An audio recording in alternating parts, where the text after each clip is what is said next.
IPL 2026 শুরু হতে এখনও অনেক বাকি, কিন্তু কলকাতা নাইট রাইডার্স শিবিরে যেন আসতেছে একের পর এক অশান্তির ছায়া।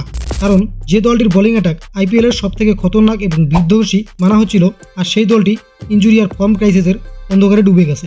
এবার কলকাতার দলটাকে দেখে মনে হচ্ছিল 2012, 14, 24-এর মতো জোড়া সংখ্যা 2026ও আইপিএল জিততে পারে। কিন্তু বাস্তবটা দেখুন, হাসিদ রানা ইনজুরিতে, মাথিসা পাথিরানের চোটের কারণে মাঠের বাইরে, আর 25 কোটি সুপারস্টার ক্যামেরন গ্রিন, তাকে দেখে মনে হচ্ছিল যে পাড়ার কোনো সাধারণ খেলোয়াড়। আজ প্রশ্ন শুধু এটা নয় যে কেকেআর ট্রফি জিততে পারবে কি না, প্রশ্ন হলো এটা যে এই ভাঙ্গা দল নিয়ে কেকেআর কি আদৌ প্লে অফে কোয়ালিফাই করতে পারবে। প্রথমে আসা যাক হাসিদ রানার কথায়। নামটা হয়তো অনেক ছোট হতে পারে, কিন্তু গত এক বছরে কেকেআর ও ইন্ডিয়া টিমের জন্য এর পারফরমেন্স হিমালয়ের সমান। গত সিজনে আপনারা দেখেছেন, পাওয়ার প্লে হোক বা ডেথ ওভার, হাসিদ রানা মানে উইকেট। তার সাথে কন্টিনিউ ইন্ডিয়া টিমের হয়ে খেলার পর নিজের পারফরমেন্স আগের থেকে আরও উন্নতি হয়েছে। বিশেষ করে পাওয়ার প্লেতে ওর গতি, নিখুঁত লাইন লেন্থ সব দিক থেকে ইমপ্রুভ। সাথে এক এক্সট্রা বোনাস পয়েন্ট, 9 নম্বরে এসে 6 মারার অ্যাবিলিটি, যেটা আবার কেকেআর ভালো করে কাজে লাগাতে পারত। প্রশ্ন এটা না যে কেকেআরের এক প্লেয়ার চোটে পড়ে আছে, প্রশ্ন হলো তার বিকল্প কেউ নেই, বোলিং এবং ব্যাটিং দুই দিক থেকেই। পাওয়ার প্লেতে শুরুতেই যে উইকেট এনে দেওয়ার জাদু হাসিদ রানার ছিল, তা কি অন্য কেউ করতে পারবে? এটা এক বড় প্রশ্ন।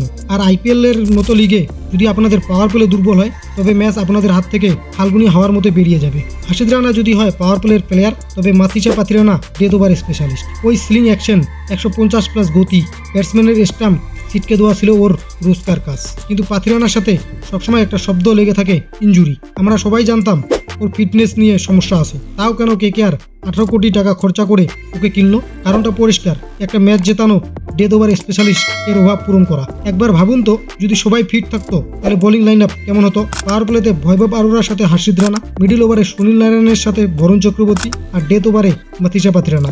এই অ্যাটাক যে কোনো ব্যাটিং লাইন আপকে গুড়িয়ে দিতে পারতো।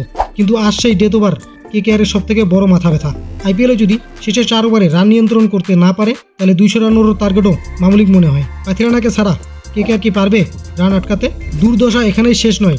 এই দুই সমস্যা কি কম ছিল?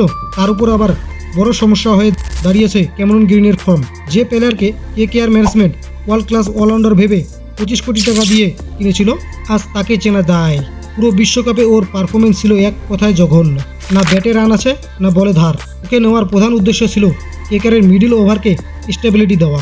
কিন্তু ও যদি এভাবে ফ্লপ হতে থাকে, তবে ব্যাটিংয়ে এবং বোলিংয়ে দুই বিভাগে কেকেআরের মুখ থুবড়ে পড়তে হবে। গ্রিনের মধ্যে ট্যালেন্ট আছে, সন্দেহ নেই, কিন্তু আইপিএলের শুরুর আগে যদি ওর পুরনো ফর্ম ফিরিয়ে নিতে না পারে, তবে 25 কোটি টাকা জ্বলে যাবে, এটা নিশ্চিত। বাস্তবটা খুব কঠিন। হাসিদার পাথিরানার ফিটনেস এবং ক্যামেরন গ্রিনের ফর্ম, কোচ অভিষেক নায়ারের সামনে এক হিমালয়ের জয়ের সমান চ্যালেঞ্জ। এই তিনটে সমস্যার সমাধান কি কেকেআর খুঁজে পাবে? না আইপিএল 2026 কলকাতার জন্য হবে এক দুঃস্বপ্ন? আপনাদের কি মনে হয়, এই প্রতিকূলতার মধ্যে দিয়ে কেকেআর কি ট্রফি জিততে পারবে? আপনাদের মতামত কমেন্ট সেকশনে অবশ্যই জানাবেন। ভিডিওটি ভালো লাগলে লাইক করুন এবং কেকেআরের প্রতিটি আপডেট সবার আগে পেতে হলে চ্যানেলটিকে সাবস্ক্রাইব করুন।